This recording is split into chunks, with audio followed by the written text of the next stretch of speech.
Midnight whispers in my ear, shadows dance around here. Chill of night so crystal clear, fear turns into what I know dear. Legends whisper in the dark, fingers trace across the mark. Cold touch leaves a fiery spark, lost here deep in urban park. Haunt me, love me, pull me in, spectral whispers on my skin. Dark seduction, hidden grin, all these tales were to begin.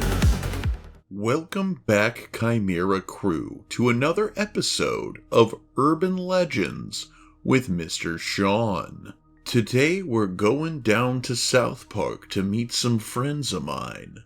That's right, we're heading over to the Centennial State with 10 urban legends from Colorado. Let's begin. Horror fans should be well aware of the first entry on this list, the Stanley Hotel. The Stanley Hotel is nestled in Estes Park, Colorado, in a grand old structure with a rich history and an even richer reputation for being haunted. Built in 1909 by Freeland Oscar Stanley, the hotel was intended as a luxurious mountain retreat. However, its most enduring legacy comes from its eerie reputation, which was immortalized in Stephen King's novel, The Shining. King famously stayed in room 217, where he experienced a terrifying nightmare that inspired him to write the book. Room 217 remains one of the most haunted spots in the hotel. Guests have reported seeing the apparition of a woman believed to be Elizabeth Wilson, a former housekeeper who was injured in an explosion in the room in 1911. Wilson's spirit is said to be a benign presence, tidying up after the guests and sometimes unpacking their luggage. She is also known to enforce her strict standards, with reports of an unseen force separating unmarried couples who share the bed. Beyond room 217, the entire hotel is rife with ghostly activity. F.O. Stanley himself is said to be a frequent visitor from the afterlife, often seen in the lobby or the billiard room, watching over the property he loved so much. The grand piano in the ballroom often plays by itself, as if an invisible musician is entertaining guests from another time.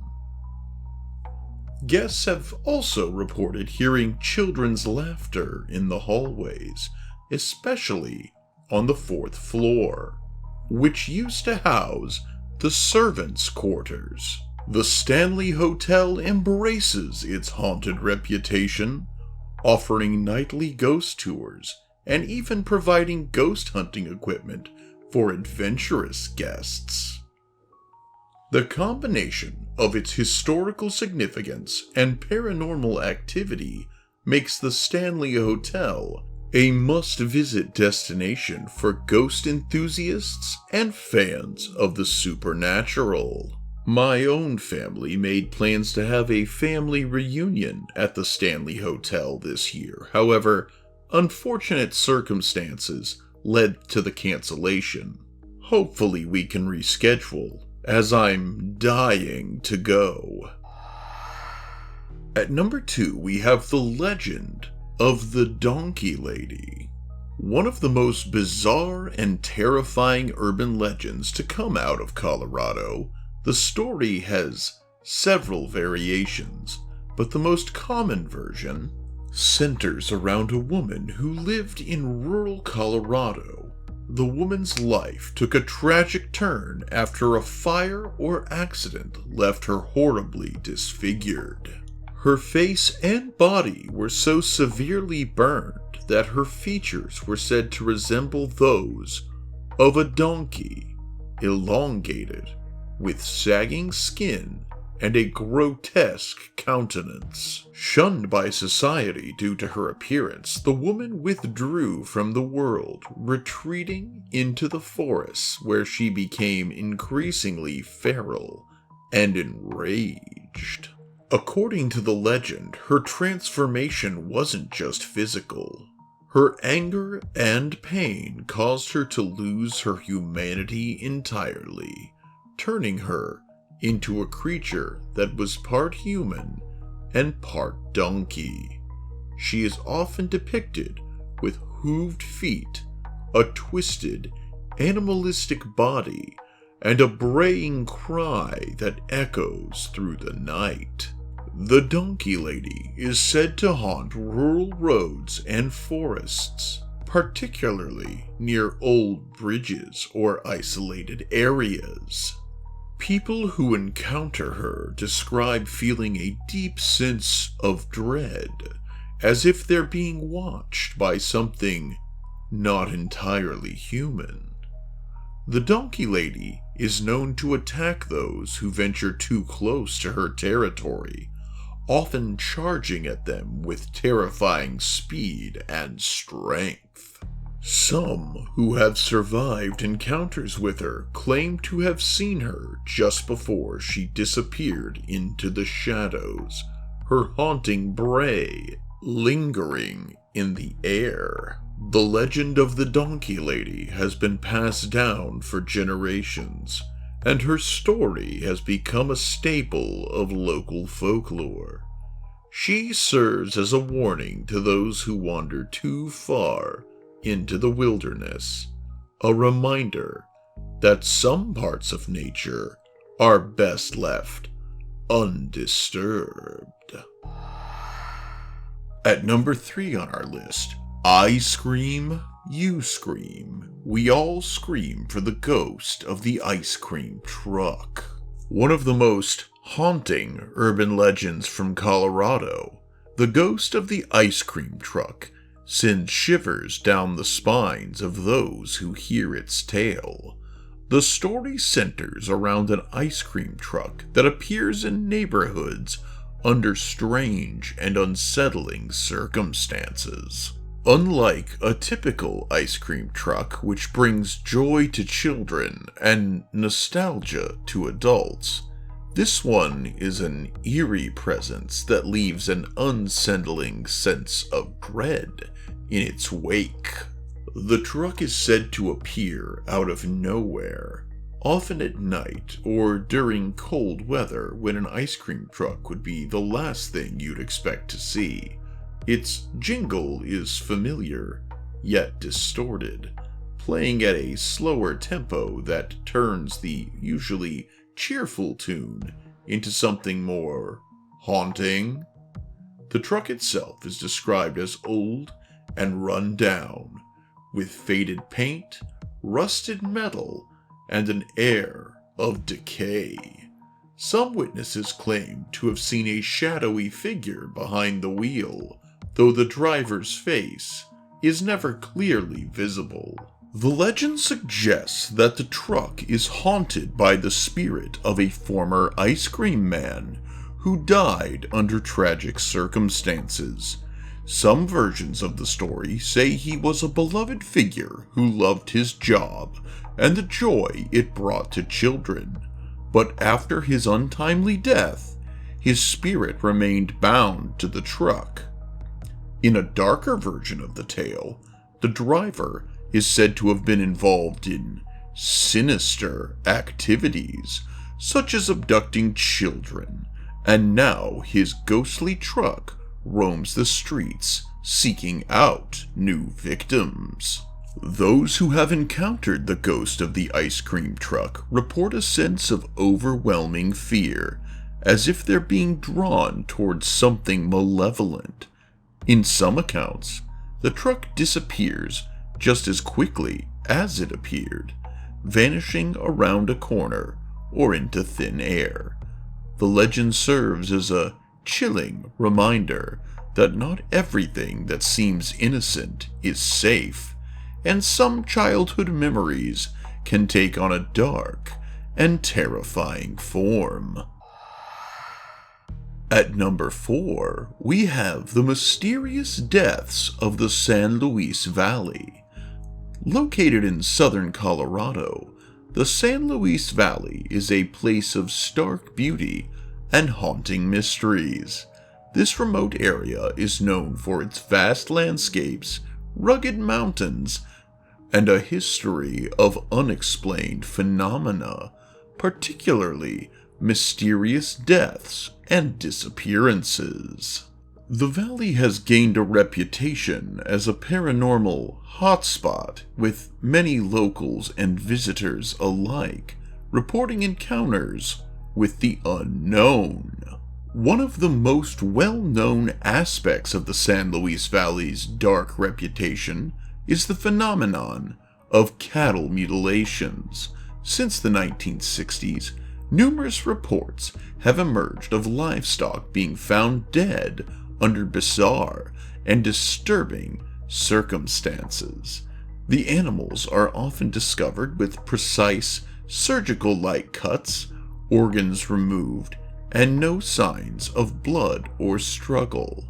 These mutilations have puzzled investigators for decades, leading to various theories ranging from secret government experiments to extraterrestrial involvement.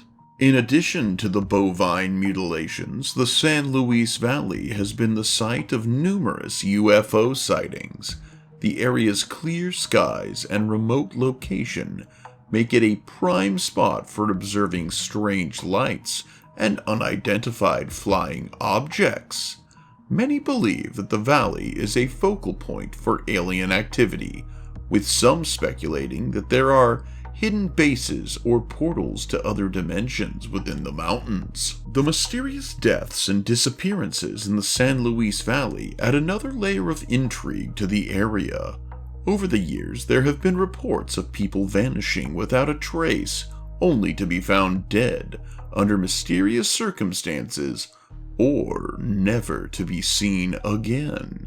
Some believe these incidents are connected to the UFO sightings and cattle mutilations, suggesting that the valley is a place where the boundaries between our world and the unknown are thin. Despite the fear and uncertainty surrounding the San Luis Valley, it continues to draw those fascinated by the unexplained. Paranormal investigators, UFO enthusiasts, and thrill seekers come to the valley in search of answers. But the mysteries of this enigmatic place remained unsolved, leaving the legend to grow with each passing year. Next on our list, we have the conspiracies surrounding the Denver International Airport. The DIA is not just one of the largest airports in the United States, it's also the subject of some of the most persistent and elaborate conspiracy theories in the country. From its unusual artwork to its supposed underground bunkers, the DIA has become a hotbed for speculation and intrigue. One of the most talked about aspects of the DIA is the strange and often disturbing artwork that adorns its terminals. Murals by artist Leo Tanguma depict scenes of war, environmental destruction, and dystopian futures, leading some to believe they contain hidden messages about the New World Order or impending global catastrophe. The murals feature children from different cultures, ominous soldiers, and scenes of nature being destroyed, all of which have fueled rumors that the airport is a symbol of a shadowy global elite's plan for world domination. Adding to the mystery are the gargoyle statues that greet passengers in the baggage claim area, as well as the infamous Blue Mustang sculpture outside the airport. The 32-foot-tall blue horse statue, nicknamed Blucifer, has garnered its own dark reputation after its creator, Luis Jimenez, was tragically killed when a piece of the sculpture fell on him during its construction. The statue's glowing red eyes and menacing appearance have only added to its ominous allure. But the most enduring conspiracy theory about the DIA involves the underground tunnels and bunkers supposedly hidden beneath the airport. Officially, these tunnels are used for baggage transport and maintenance, but conspiracy theorists believe they are part of a vast underground facility designed to house the global elite in the event of a major disaster. Some even suggest that the airport is connected to a network of secret bases across the country, with ties to extraterrestrial activity and government cover-ups. The dedication stone at the airport, which bears the symbol of the Freemasons and references a New World Airport Commission, has further fueled speculation. Although the commission does not actually exist, conspiracy theorists argue that it's a veiled reference to the New World Order. Despite the lack of concrete evidence, the Denver International Airport continues to capture the imagination of conspiracy theorists and the public at large. Whether viewed as a genuine mystery or a fascinating example of modern folklore, the Denver International Airport remains a symbol of the strange and unexplained. Next on our list is an entry for all you fans of my spicier content, and that is the Lingerie Ghost of Longmont. The Lingerie Ghost of Longmont is a quirky and endearing urban legend that has become a beloved part of local folklore. The story centers around a former lingerie shop located in the historic downtown area of Longmont, Colorado. The shop, which operated for several decades, was known not only for its fine selection of intimate apparel, but also for its resident ghost. According to the legend, the lingerie ghost is believed to be the spirit of a woman who either owned the shop or was a frequent customer. She had a deep attachment to the place and continued to visit long after her death. Unlike more malevolent spirits, the lingerie ghost is known for her playful and mischievous nature, often engaging in harmless pranks that delight and sometimes startle those who work or shop there. Employees of the shop have reported a variety of strange occurrences over the years. Lingerie items would be mysteriously rearranged overnight, with bras and panties found in odd patterns or draped over mannequins in humorous ways. Some workers have experienced the eerie sensation of being lightly touched or brushed by unseen hands while alone in the store. The ghost also seems to have a penchant for mischief, causing cash registers to malfunction or ringing up phantom sales. One of the most famous stories involves a particularly intricate and expensive piece of lingerie that repeatedly went missing, only to reappear days later in an entirely different part of the store. Customers, too, have had their own encounters, with some reporting hearing soft laughter or whispered voices when no one else was around. Despite these strange happenings, the ghost is generally seen as friendly, adding a bit of charm to the shop. Over time, the lingerie ghost became something of a local celebrity, with the shop's owners embracing the legend and even incorporating it into their marketing. Ghost tours in Longmont often included a stop at the old lingerie shop, where visitors could learn about the ghostly residents and perhaps even experience a paranormal encounter themselves. Though the original shop has since closed, the legend of the lingerie ghost lives on.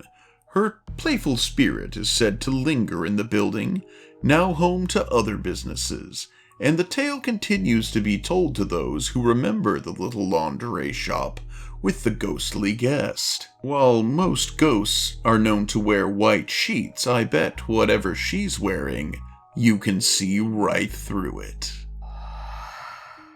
At number 7 on our list, we have The Legend of Silverheels, a tale of love, tragedy, and enduring mystery set in the town of Buckskin Joe, near present-day Fairplay, Colorado.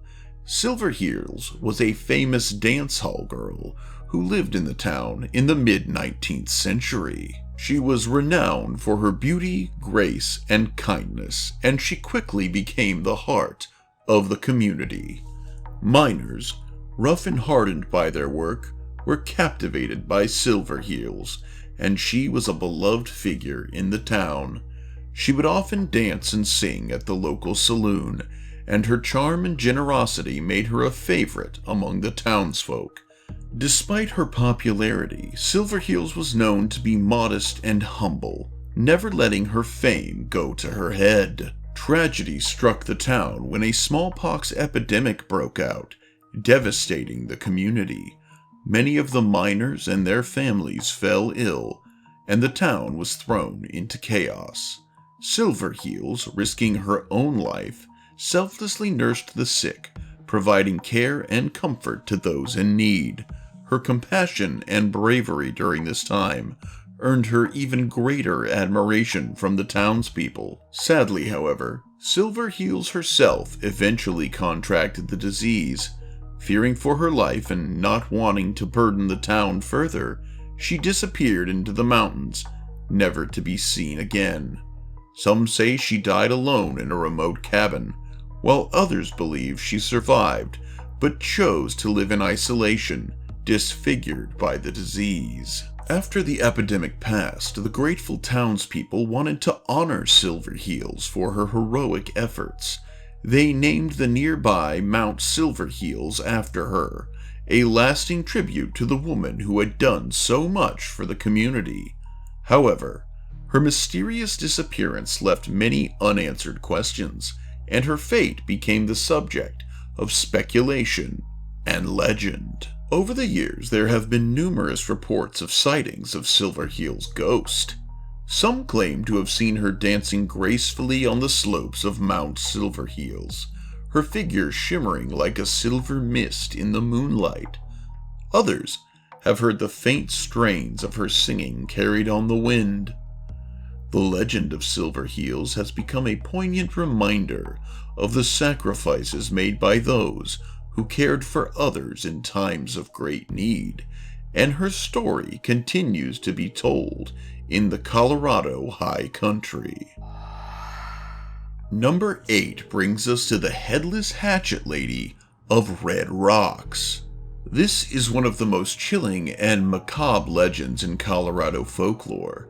This terrifying tale is set in the scenic and iconic Red Rocks Amphitheater, a place known for its natural beauty and vibrant music scene.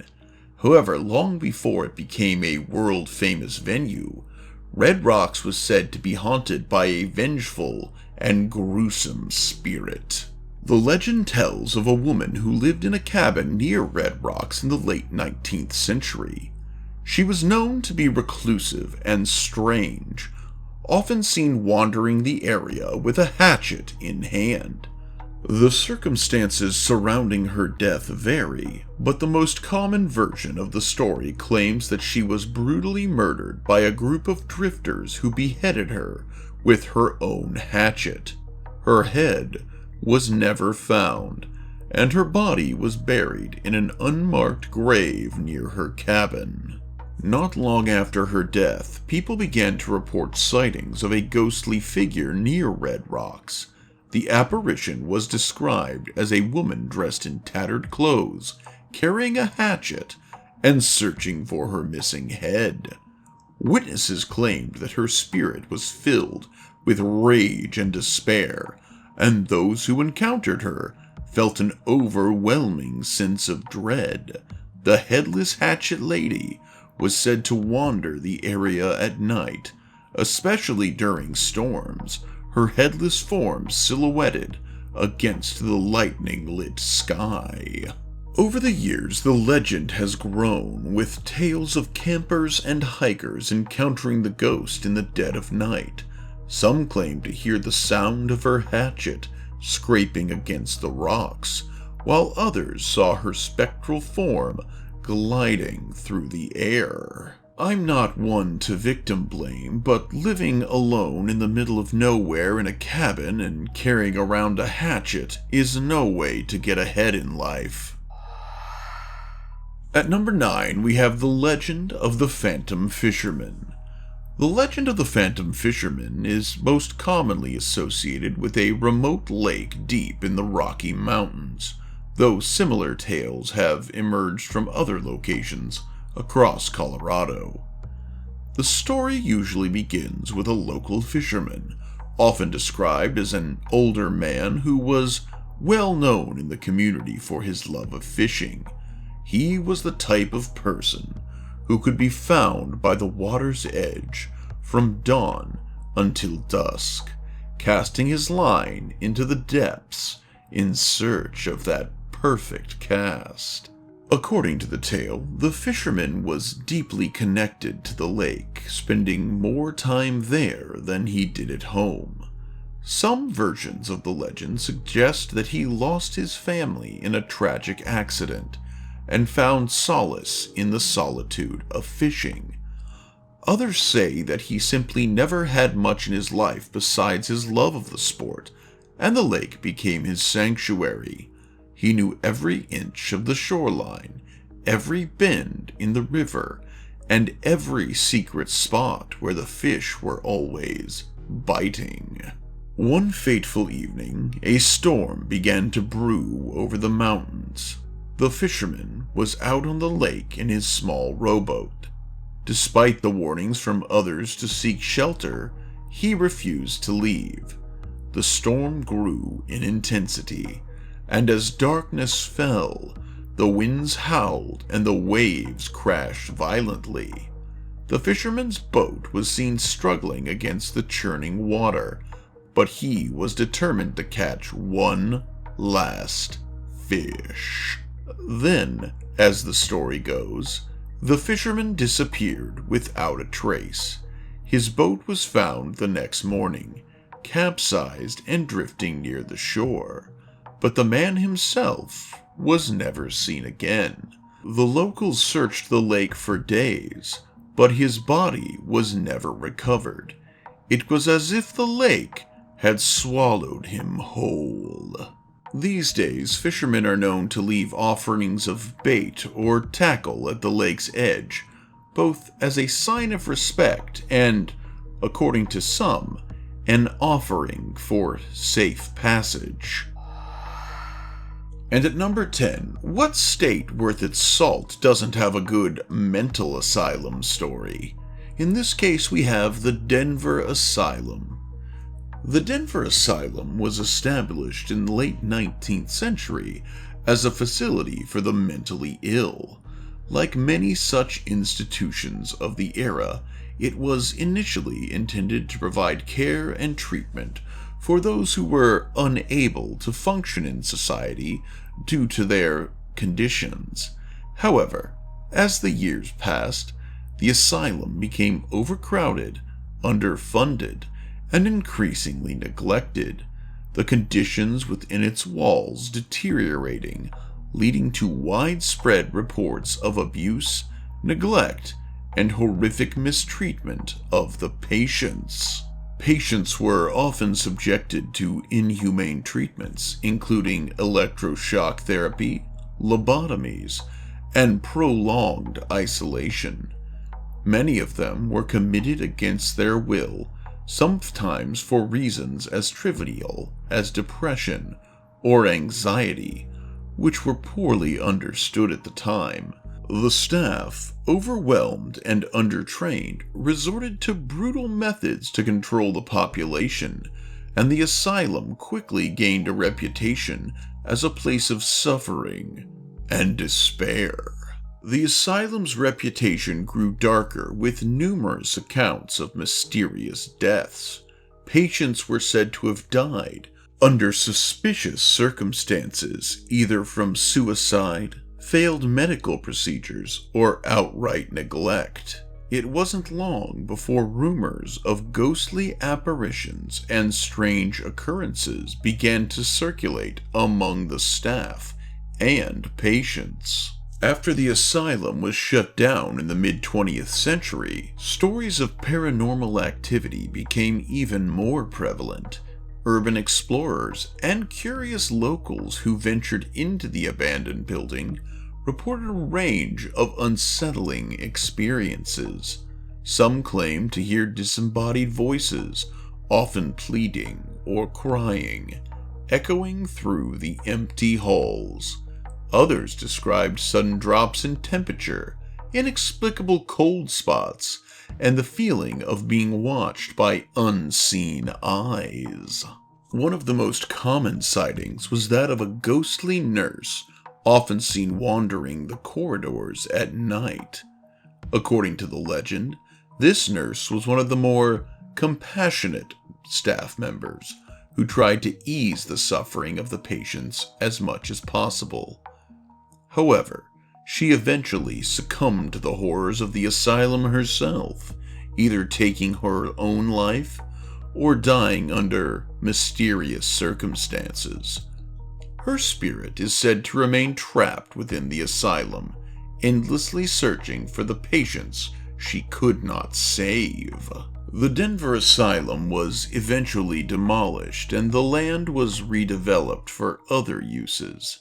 However, the stories of its haunted past have not been forgotten.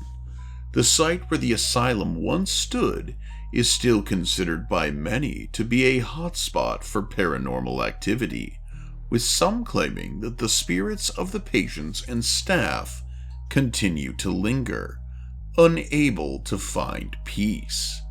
Ghost hunters and paranormal investigators often visit the area in search of evidence of the supernatural, and the legend of the haunted Denver Asylum has become a staple of local folklore. Though the building itself is gone, the tales of suffering, tragedy, and haunting remain, serving as a grim reminder of a dark chapter in Colorado's history. And that, dear listeners, is our list. I hope you enjoyed taking a little trip to Colorado with me today. Please let me know which state you'd like to see me cover in the next episode. Please be sure to like, comment, and subscribe. I make 3 videos a week and a new short every day. Also be sure to check out my eBay and Mercari, where I make all kinds of delightfully wicked miniatures for your perusal and purchase. Now, until next time, I'm Mr. Sean. This is Chimera Miniatures, and I want you to stay spooky, and alpha great day, and an even beta tomorrow. Bye-bye.